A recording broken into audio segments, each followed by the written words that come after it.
Keep your emotions in your truck. Love it. I'll talk about this. I talk about it a lot. Keep your emotions in the truck. There's no need to have those out there present. The best way to recruit good sales reps. Be who you want to recruit.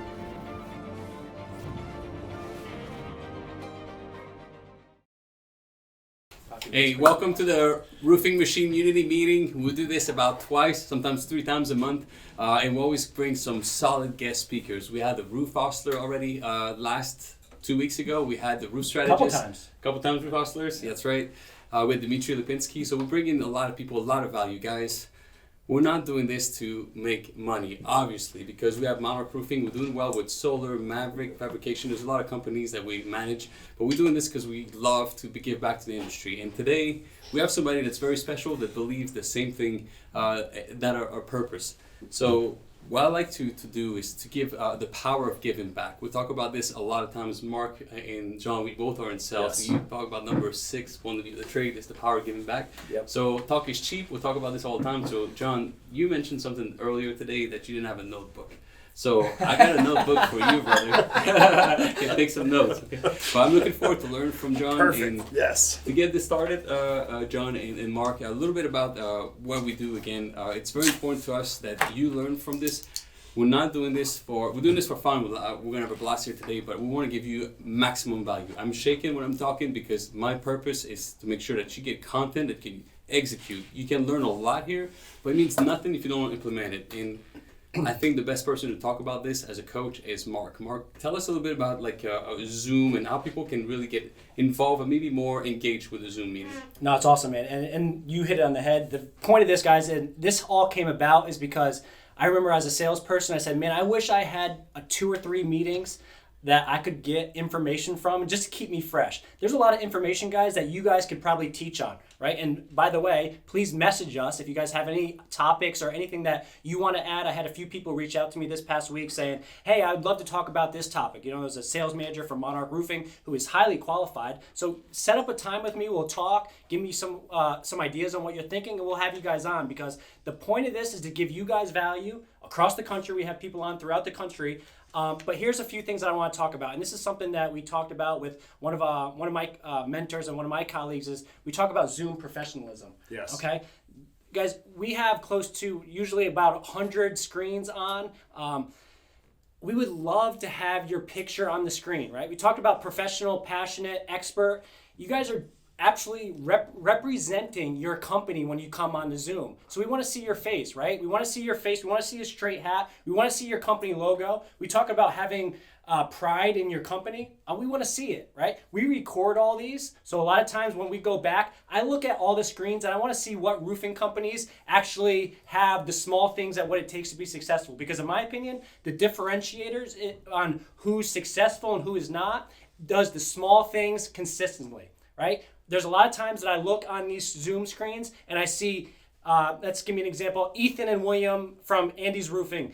They are always in their uniform. They're always professional. They're always engaged. They're taking notes, right? The first thing that pops into my head when we're giving you that notebook, I'm like, wow, we're doing a Zoom Unity meeting with John, and he's asking for a notebook because he wants to take notes. Yep.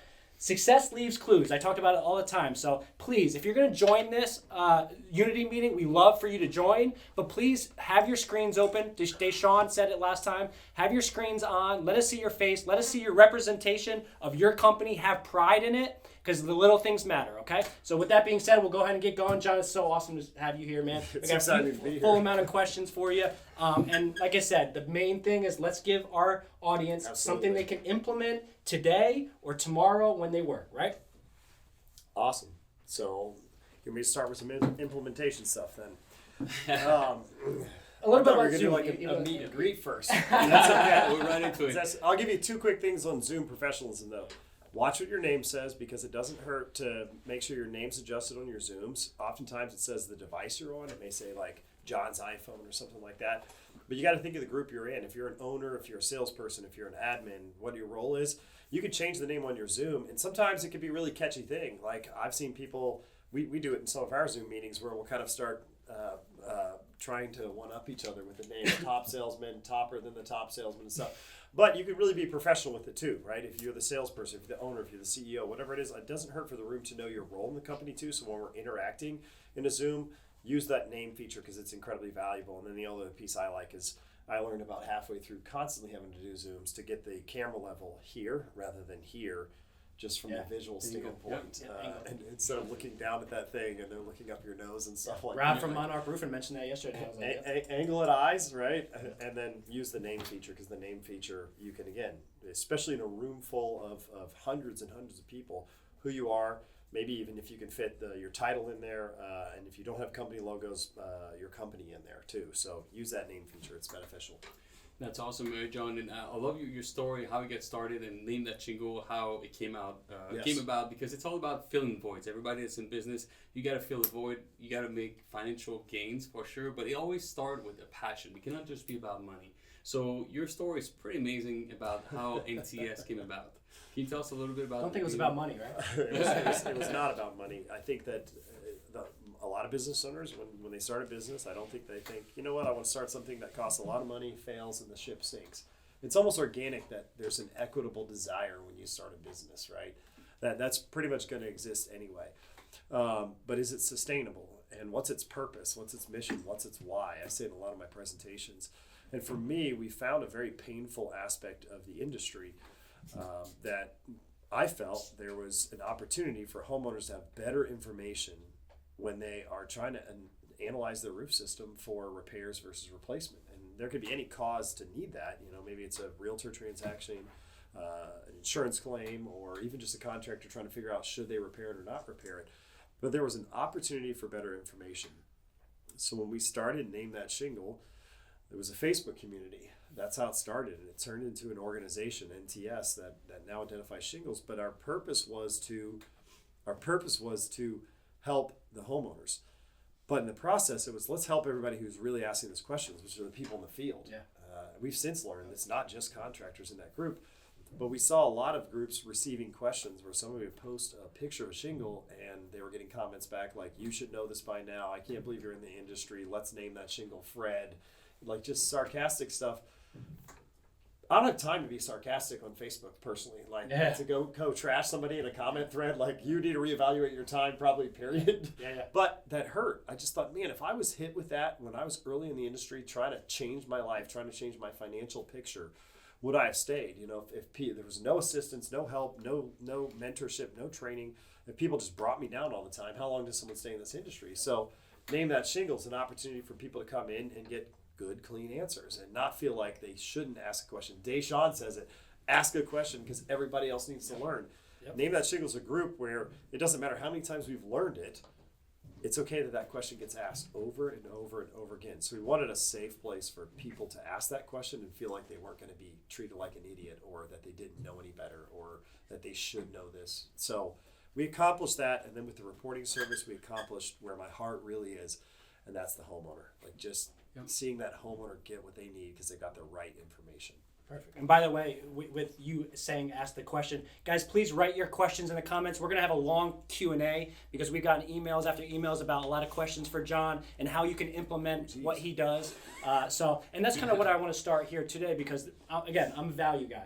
If somebody, and we have a lot of people, a lot of clients that have no idea what they should be doing if they go out to a home and they identify, maybe they find one or two missing shingles, what would be their steps in taking in order to, like you said, it doesn't have to be insurance, or maybe it could be talking with a homeowner on whether the roof should be repaired or not, if it's compatible with other shingles or not. What would be their first step to take in making, gaining sales from this, right? We're trying to gain sales. So what would be their first step? So first step is you have to evaluate, should I repair it or should I sell a roof here? Because that question needs to be an honest question. And insurance claims aside, that question should be the same regardless of who's footing the bill. Whether it's through a realtor transaction, a retail job, an insurance job, should you repair it? And if you shouldn't, then you should put a full proposal in them and not do a negligent repair. If you're willing to make that exact same assessment on every single roof, regardless of who's footing the bill, that's number one. Because then you'll always be above reproach. You never have to worry about being questioned that you try to scam insurance into paying for a full roof. But if it was a retail job, you would have just done a repair. That's not what I would do, and that's what I discourage in the market, is treating it that way. I encourage people to be above reproach and evaluate, should you repair it first. And if you shouldn't, how do you do that? You measure the shingle. you get good pictures of it, you check all the attributes of it, you post it and name that shingle, because there's an elite group of people who are going to help you identify what that shingle is. A lot of people. And it's kind of like a pre-screen. It's like a free pre-screen before you have to ship one off to anybody to identify it. I mean, you want to talk about a great service. We put blood, sweat, tears, time, money, energy into that group for a service to help people. But put it all in there. But if you're making habits, right? You're creating habits on every job. You're checking to screen those, and it organically is going to teach you the little markings on every shingle every time, because you've checked every single roof. You didn't just make an assumption. But 2 questions I ask on every inspection are: how old is the roof, and do you have any shingles sitting around the house? Do you have any in the basement? Do you have any in the crawl space? Because if they already have the package, you just save yourself a whole bunch of time and effort trying to identify that product, and now you can quickly educate that homeowner, like, hey, Mrs. Homeowner, see how this packaging says this? Here's a letter from that manufacturer where they changed this. It's a little bit more of a believable situation. More credibility right? from the sales guy. If it's sitting in their garage and you have a letter that has that packaging name on it right there, life just got a whole lot easier for you to be able to communicate effectively and serve the homeowner the way they deserve to be served, right? Your slogan about deserving the best, right? That's what they deserve. So same mindset. This is what they deserve. If we've got the ability to do that, let's give them what they deserve. So you get on the roof and then you identify the shingles are discontinued. Yep. They need to be replaced. The whole roof needs to be replaced. But you got an option for like a hailstorm. You have hail damage on one side of the house. You got to replace the whole let's say just beat up 2 sides and then the other 2 sides look good.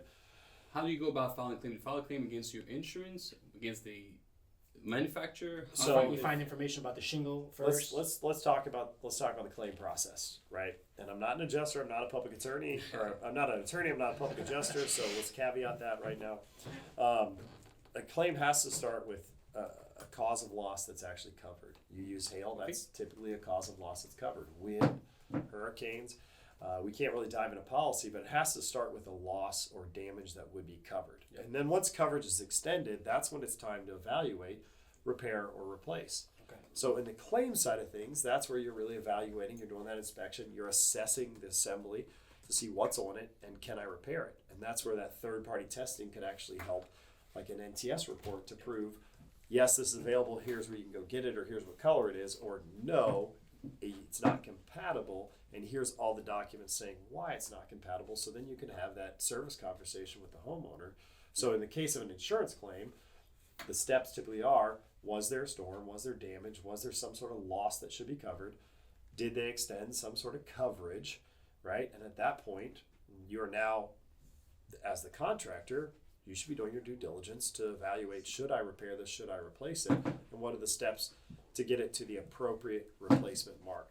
And you said something earlier, John, that I think is going to be very valuable to the listeners is it doesn't have to be an insurance claim for you to do this process, right? So if a homeowner is looking, they got a few damaged shingles or they got an area that is damaged, you may use this side of it to really build credibility and do the right thing for the homeowner, because that's what it's all about, to make sure, hey, we can definitely do the repair. We just don't recommend it because of... So I'll give you a great example. I went out to one day before I flew out here, and the realtor, there's damage around the skylight, and it's a shingle that's discontinued, and it's not available anymore. And I had to have a very honest phone call with the realtor that if we go to repair that skylight, it is not going to just be the skylight, because we'd have to change shingles, and we can't mix that product. I'm perfectly fine telling the realtor that and the homeowner that, just as I would an insurance carrier. Yeah. But my story is consistent, my information is consistent, and I told the realtor before she informs them, let me know, give me a minute, I'll get all the paperwork to you. So I'm going to send all the paperwork to the realtor, so they've got the ability to present the how and why, and ideally the service there earns the work instead of something being done wrong. So, and it's just uniform. You keep a uniform system about doing the right thing, whether it's a realtor, whether it's insurance, or even whether it's just maybe deciding whether to repair the roof with the homeowner, because you don't want to do a disjustice to a homeowner. We just had a story at a Hilton Head that, we sold the repair, and the salesman thought they were doing the right thing, right, for the homeowner, because it was cheaper, right? So we always think, oh, cheaper is the right thing for a homeowner. I have been guilty for it, right? And it took me a few years. That's why we're trying to, guys, another point of this Unity meeting is to try to get you guys to avoid some of the problems that we had. So, what happened is a couple months later, they called back and that area was leaking still, and we had to have that conversation that with that salesman saying, do you really think you did the right thing for that homeowner by selling the repair? And they said, now I get why you're saying that you have maybe a full roof replacement would have been the best thing. I thought you were just trying to get the money. You were actually trying to do the right thing for the homeowner. You see that often, I'm sure. That does happen often, but again, it's really easy. I think anytime we're being sold, we want to be sold and believe what we're being sold, and sometimes that's hard as a roofer. You're selling, you're presenting information to a homeowner, and there could be a disbelief. Well, what do you mean I need to spend $15,000-$20,000? Yeah. Why? Right? The questions to those are igniting in that customer's head, the homeowner's head. Why? And if you don't have a good why, that can be difficult for them. They may call the next guy, and we have kind of this FOMO, this fear of missing out on that sale, where we like, well, I would rather sell them something than nothing. No, I'd rather sell them the right thing than the wrong thing. Awesome. Right? Something than nothing versus the right thing versus the wrong thing. Right? Like, I would rather sell them the right thing than something. And how much money are you making off that repair? That $1,200 repair? How much is the salesman really making? Off a commission base, right? Not a lot. I mean, some repair divisions have really great models for sales guys to earn off those repairs. But regardless, it's not about the commission. It's all about the service. 100% at the end of the day, if you are selling with an active service and you're focused in every little experience you have, every interaction you have, what is the service they need in that moment? They called me for a leak, so they need some alleviation for that leak, but they need all the information to be able to fully evaluate this, right? Why we can't mix it, why we can't repair it. So the things that they need, let me gather all that up, let me get that information, let me get a third-party report and get it to them so they have everything they need there. It's a long-term decision always, because you can always, Mark talks about this all the time, do service sales, and then if you do a long-term decision in the future, it's coming back to you. So if you're on the roof, Mark, and your experience on this, like you identify the shingles are probably discontinued, what's a step? Do you have to? I mean, I'm feeling like if I'm a homeowner, you rip my shingle off my roof to get it tested. Can you identify them before you test them? What's the best way to go? I know you can text it to your NTS Facebook, and you know most of them, but is it a percentage you know if I'm looking at it, or you really need to get tested? I would say that the more you can educate internally to be able to identify within a certain percentage, great. But we require to be able to provide a report the shingle be sent in. In order to get that report at the NTS report to kind of give to the insurance. I don't blame you. It's just it keeps our process standard. Every single one's the same. We're not doing a favor on one hand or doing it differently for this particular shingle or that particular roof or that particular state. But it goes back to the question of when do you rip one off? Well, if the realtor's saying, well, okay, I agree with this paperwork, we need to evaluate it further, go ahead and rip one off because they're going to want something done in that area. Okay, you've gotten a signed approval from the homeowner or whoever's allowing that to take place. Or in the case of an insurance claim, you've got the signed approval of the homeowner, or you know that they've already extended coverage for 15, 20 shingles, one side, one slope. So you're just removing one that's already been included. So with the insurance process, you're only doing that if an insurance carrier disapproves a repair when you know it shouldn't be a repair. So then at that point, there's a question about this actually. You wait for the insurance company to say, like, listen, take out the shingle, find out what it is. That's this fine line here, and this is a good question. So who asked that question? We got Austin. Yeah, he's awesome. Austin St. John out of Raleigh. Yeah. I met Austin. So great question here. It's your customer, right? So when you are working with your customer, think of the steps in the process. We looked at the roof. We felt there was qualified damage. We started a claim. Homeowner starts the claim. Adjuster comes out. It proves some damage. Maybe it's 15 shingles. We'll use that as an example. You could present information to the carrier as to why you believe that shingle's not available anymore. It's discontinued. It's not compatible. You can't mix it. That is an option. That is one route that some contractors go. My preference is to sit down with my homeowner and say, hey, they've approved 15 shingles. I've done a little bit of research, and it looks like this product isn't available anymore. I'd like to send a sample off. They've already approved 15. I'd like to send a sample off to confirm what it is. The neat part about that, Mark, is they're going to get you a third-party report. It's not you. It's not me. It's not the insurance company. They're going to get you a third-party report. Are you okay with that?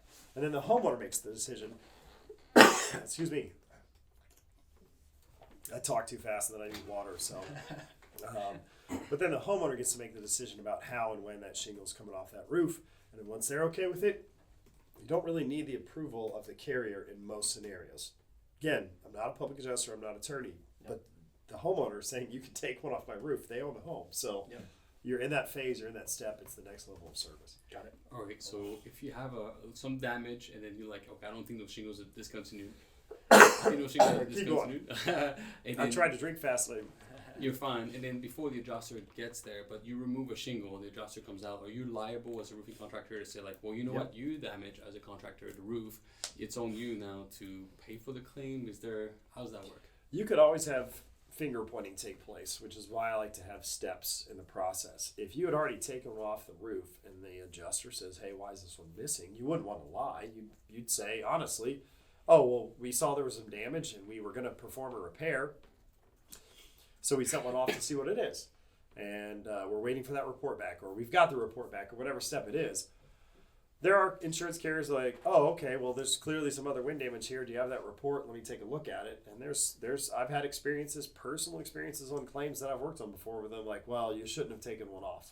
So that's why I like to do it in the order I do it, because I have had that exact conversation you're describing with an adjuster. You get upset a little bit sometimes? Yeah, they're like, they feel like you're putting the cart in front of the horse. But think about the organic process. Homeowner calls you because they see a few tabs missing. Contractor shows up, is like, oh, we'll see if we can repair this, but we need to evaluate it first. Yep. It's still an okay process as long as your homeowner's signing off on it. Yep. Right? If insurance doesn't want to cover that one shingle you took away, that's understandable. But I personally like the steps of, okay, let's go through the process. If they extend coverage, can we repair it? Can we not? Again, utilize free opportunities like the Name That Shingle group to see if anybody can quickly screen it and get you a fairly decent assessment. I see them come in pretty quick, man. I get notifications because I turn on the notifications because I love seeing the pictures, and you got a couple of all-stars on that page that will help you out, and we can name they a few fire it for off you. so fast. Yeah. So and that's what I think. Like, again, value to people out there listening. At the very least, if you don't know the shingle that's on there, if you go ahead and take that picture, send it to NTS. At the very least, I think it's something of value to a homeowner to say, hey, by the way, do you know what type of shingle you have? I have no idea. Well, actually, it's an elk prestige, whatever you may say. I think that builds credibility at the very least to use that page just to be an expert, be more of an expert when you're at the selling process, because I think you could be on top of the roof, post it on your page, and you'd get an answer by the time you got down. That's how good you guys are. There are some days I where want to tell you about this. You Like, literally this is could crazy, take the okay? picture when you You're step involved. on, Yeah. finish the inspection, Yeah. and then quickly check your notifications. Man, that's so much And value. Yeah. Sometimes Nolan or Evan or some of those guys that are on it, because there's days I'm teaching full classes and I answer Yeah, Nolan. three I think I see questions, Nolan right? on there. Again, Nolan's on, like, man. boom, You guys, boom, like, boom, it's, boom. That's it's amazing. awesome. That's But next You level. were to getting say ready to that tell to a the story. homeowner? No. Yes. I thought you were getting ready to tell a story. Well, about Okay. you, because you're so responsive. I mean, we talk about, and you're in sales, so responsibility to the customer responsive is service sales. So that's Right. what you're doing with NTS online. So it creates a lot of momentum. So Yep, it doesn't sure take, does. it's not rocket science. Well, I think we're going to open it up to Q&A soon. I got one What right other here. bullet point do you want to? Oh, you No, got man, questions it firing was through? awesome. And yeah, I hope guys ask questions, right? We talk about ask questions. We don't want, even if it's beginner, if you think it's a stupid question, it's no stupid question. I always say there's no stupid question. The only stupid question is the one not asked. So please ask as many questions as possible, even if it's beginner. Yep. And you get to hear me speak your broken English very bad. So, okay, I got a question from Philip. What are situations in which you feel like repairs are a better option than a replacement? Great question.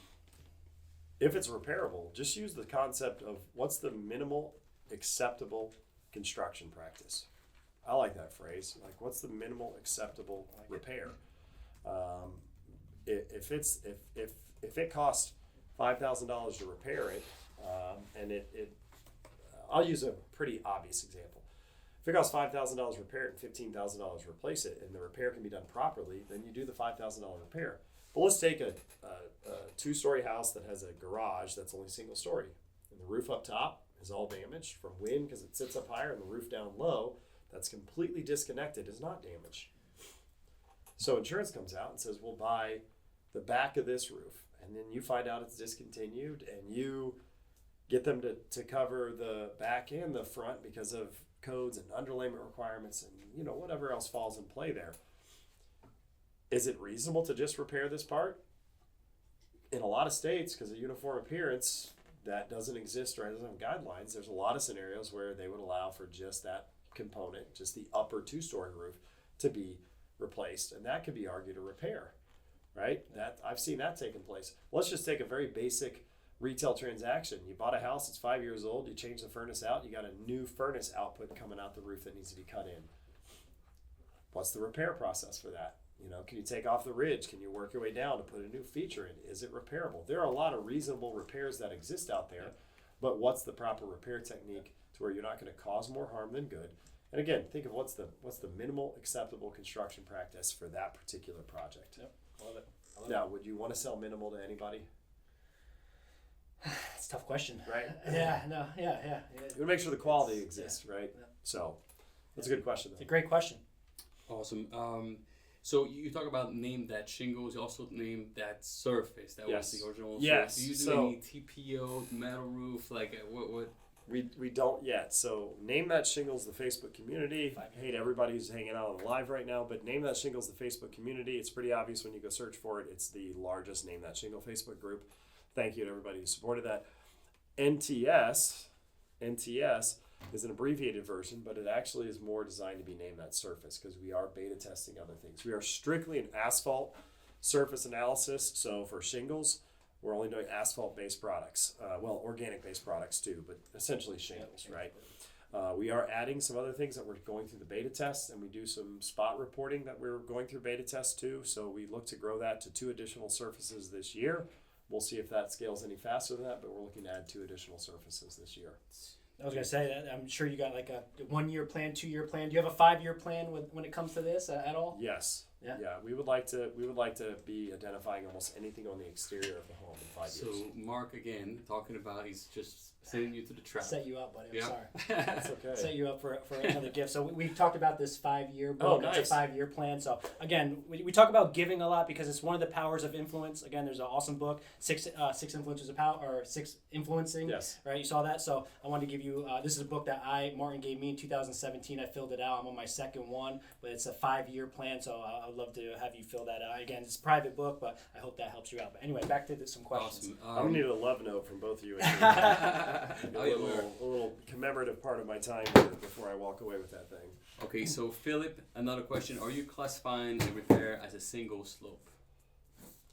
Let's take a single slope repair situation. If that was fully ridge vented, which I hope to God it is not fully ridge vented, because that odds are, depending on how your soffit is, it shouldn't have ridge vent edge to edge.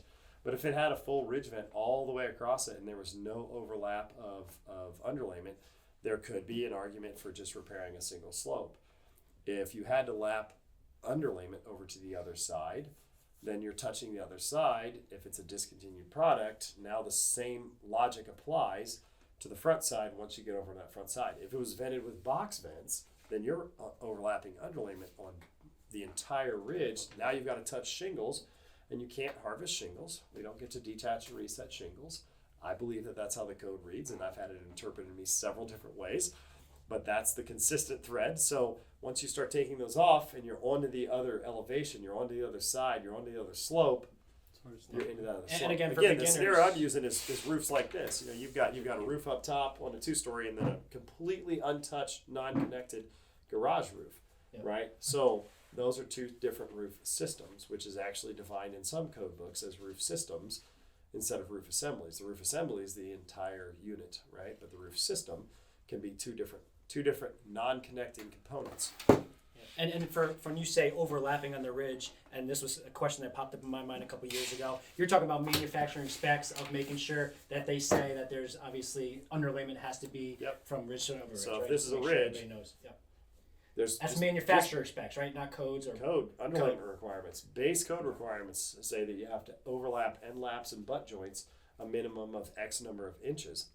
Coincidentally, most manufacturers have a more specific requirement to overlap underlayment. So where there is a general requirement or a more specific requirement in code, this is actually a code where there's a general requirement and a more specific requirement, the more specific requirement shall take precedence. So if they said 2 inches in the code book and the manufacturer says 4 or 6, that's the more specific requirement. code. We got to go with that one. Gotcha. Okay. And that applies to Marcus about like beginners, different level. Like you talk about shingle specification, but you have hail damage, the same thing. Sometimes the front slope. Can you elaborate on this a little bit?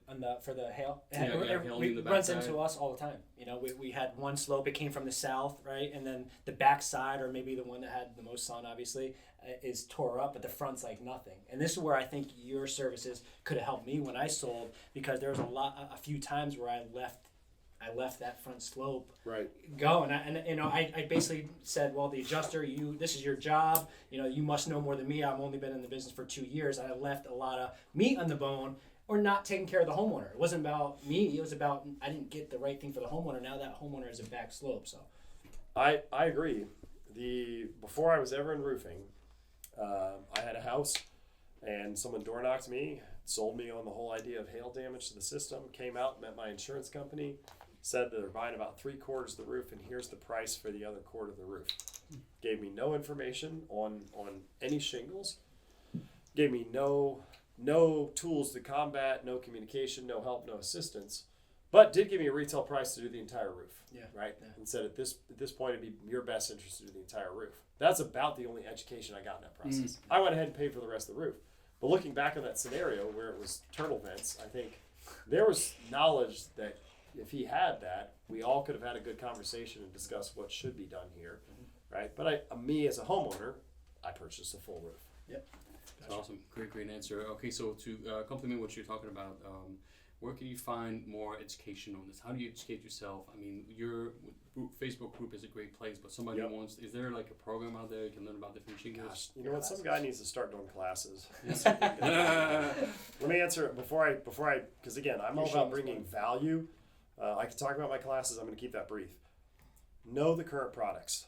If you just vetted the current products to what you're standing on a roof and looking at, that you will be so far ahead of almost anybody else out there. My data sheet has hundreds, almost thousands of data points on it from shingle products. It's unreasonable to think that anybody new in the industry is going to memorize all of that stuff. But if they go and they look at the shingles that are available now, the ones you can go in the store and buy, the ones you can get from your manufacturer, and know every size, spec, measurement from those product lines, the base laminates, the base 3 tabs, and the designers that they offer, start with those two, the laminates and the 3 tabs, and the measurements, the specs and sizes. And if you go on a roof and you're measuring things up and it doesn't line up to the current stuff, that's a good time to ask a question. In fact, Name That Shingle does have the NTS current shingle size cheat sheet in the documents. So it's something people can look at. And that way when they're looking at that cheat sheet and they're staring at it and they're like, okay, it doesn't measure up to anything on this cheat sheet. Yep. I need to start asking more questions. Wow. But 10 to 12 years is 2010, 2008 is a good mark to really start asking questions as well. Okay. 2008, 2010. Other than that, I do classes. I only have a couple more scheduled right now. So, well, what about, and I was leading to what you're doing like tomorrow. You're in Charlotte, and I'm really glad that you're here today for a couple hours. It's awesome, maximizing the time. But tomorrow you're going to be in Charlotte. What's that look like? What do you teach for that? So I teach a Discontinued Shingles Masterclass. That may not be the best title for it, but it does give you a lot of great shingle knowledge, the times when things were bought out, changed, when we switched manufacturers, who bought who, when they changed their product lines, when they changed sizes. I run through all that, but it's way more than that. We've got awesome guest speakers that talk about codes, using manufacturers' documents, how and when to do that. I typically bring somebody state-specific that is either a public adjuster or an attorney to talk about some state-specific stuff. And then I round out the day talking about my favorite approach to every project, which is the CAR approach: compatibility, availability, repairability. Because on every construction project, that's what I'm evaluating. I'm evaluating the compatibility, the availability, and the repairability of the project. That availability has opened up a little bit in the last year or two. Yep. But even before availability, I still had to evaluate repairability of the product. Yeah. And then again, compatibility. Is there anything compatible in the market to actually work with? So that really is the guts of the class. And I give away all my documents with that too, as far as discontinued manufacturers' letters and some processes I use and some concepts I use and how I do my reports. So yeah, there's a lot that comes with that class. We'll be there tomorrow. We can't wait. Charlotte, North Carolina. Columbus, Ohio is February 11th. I'm in New Orleans January 31st, and we're getting ready to launch dates for 3 other cities, and we're looking at a 5-stop tour. So busy. I need to go home and sleep for like 2 weeks. I don't really do it, but we got 10 minutes left. I'm trying to go through these questions. Okay, in your experience, do you find adjuster or say their name too? Yeah, John. I can see John. Gert. John, what's up, brother? Oh. Very good. In the shades there, I love it. Hey, brother. In your experience, do you find adjusters are educated well enough to recognize the discontinued shingles? let alone the process of insurance replacing them due to discontinued materials? Great question. I would say that it's not their task to do that. An adjuster is tasked to go out and look at damage, right? They're there to see, is there damage that should be covered, and should we extend coverage? So no, they're not, but it's also, right, it's also not necessarily their expectation. There are a good handful of adjusters that know some of the common designers, the Certainty Independence, the Elks Capstones, the Horizons.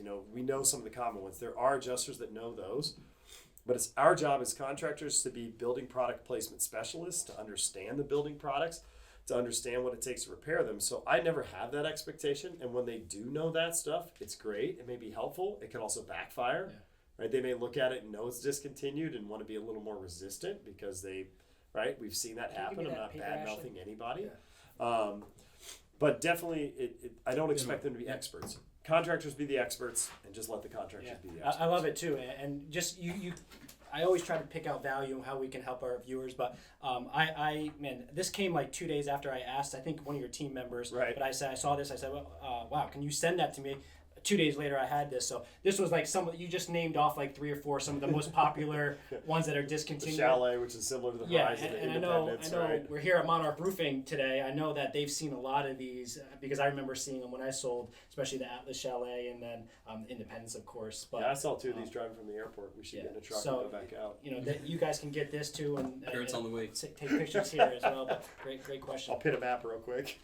Now, with that being said, the adjusters, how would you recommend, when you know it's a discontinued, would you recommend arguing with the adjuster, or how would you go about that? Keep your emotions in your truck. Love it. I'll talk about this. I talk about it a lot, but keep your emotions in the truck. There's no need to have those out there and present.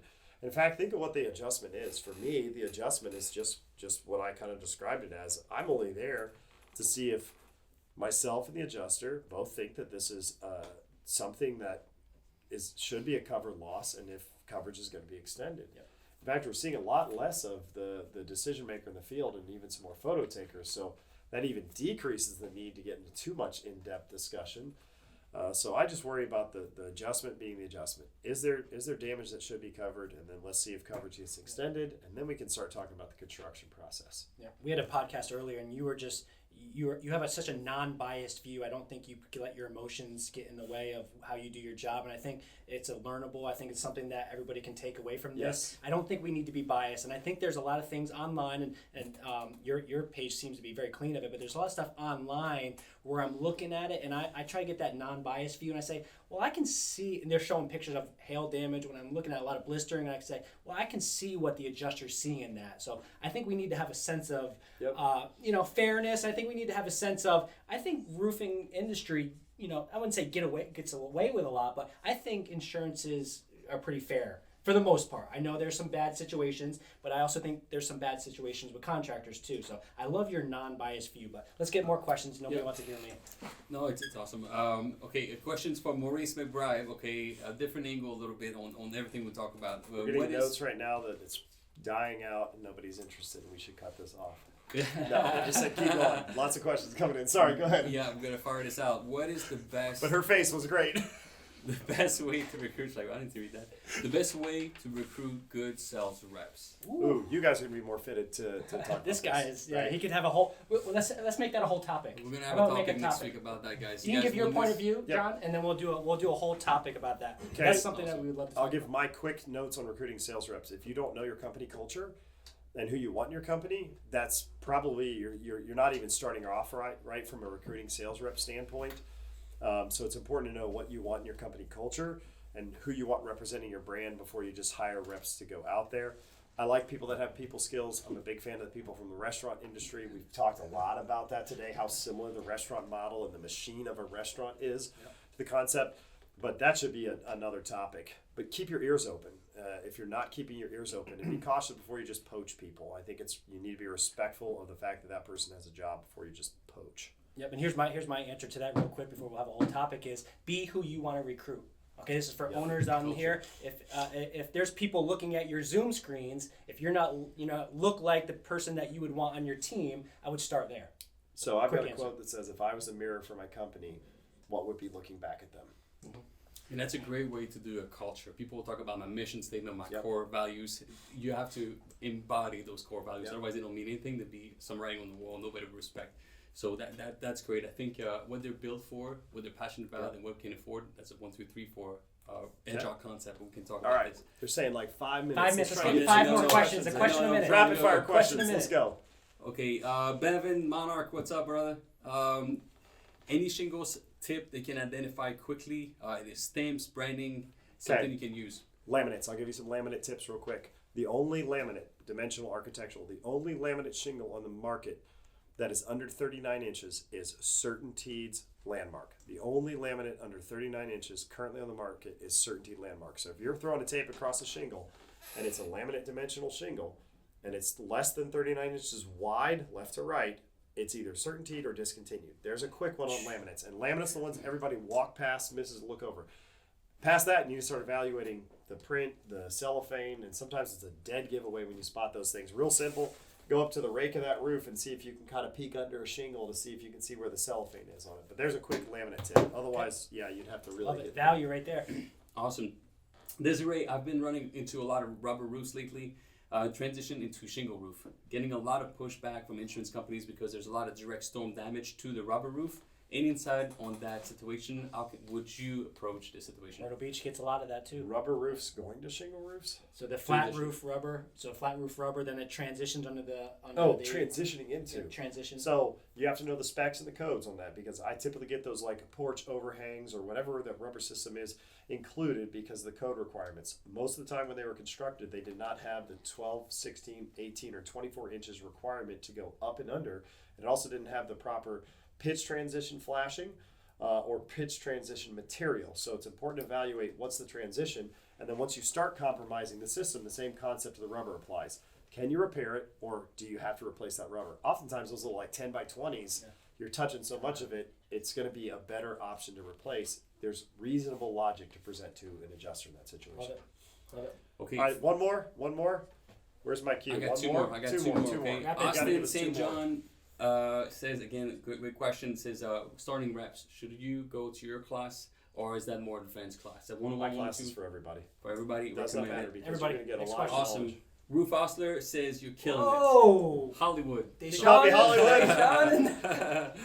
I'll believe it when I see the T-shirts. Any That's other what I'll believe any in. other questions that we have? Can we get your okay for you to answer in here or Oh, yeah, send it out? absolutely. One more. We got one more. Yeah. Absolutely. A1 Roofing, Kangaroos. What's up, Maurice?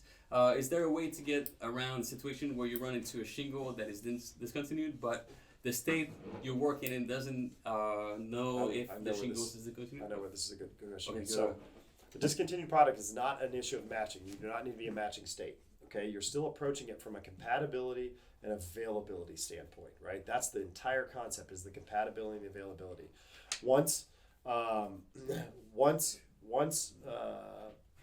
you've identified that there is damage, coverage has been extended, and that shingle is discontinued, you have room to start working on what it means to go from shingles to slopes and slopes to system, because it would be improper to repair that system. It does not have to be a matching state. You just have to be able to consistently, professionally, and logically present that case time and time again, and you will get good at it. Awesome. We gotta go. But I think we got a big question. One more big question. Evan, okay, 113.1, Evan Hutton, 1.3, 113.1, all lawful acts. You know anything Yep. about that? Basically, it says that it's unlawful to construct or reconstruct anything in the code or negligent of this code. That's the short summary of it. But look up code 113.1 because Yeah, I did it describe basically right here. says that code is self-enforcing. Awesome, Evan. And then a comment about it. Also, you should try not asking your local building code office if it's in force. Ask if they will issue you a waiver not to follow building codes on those projects. You'll get absolutely no email about I like it. every time. Yeah, Reverse I it, use right? that Throw them. strategy, but you have to be cautious. Some building departments just don't want to get involved, Yeah. Yeah. right? Know if that is something that you have to help you or not, because if it's not, you don't want to lean on it.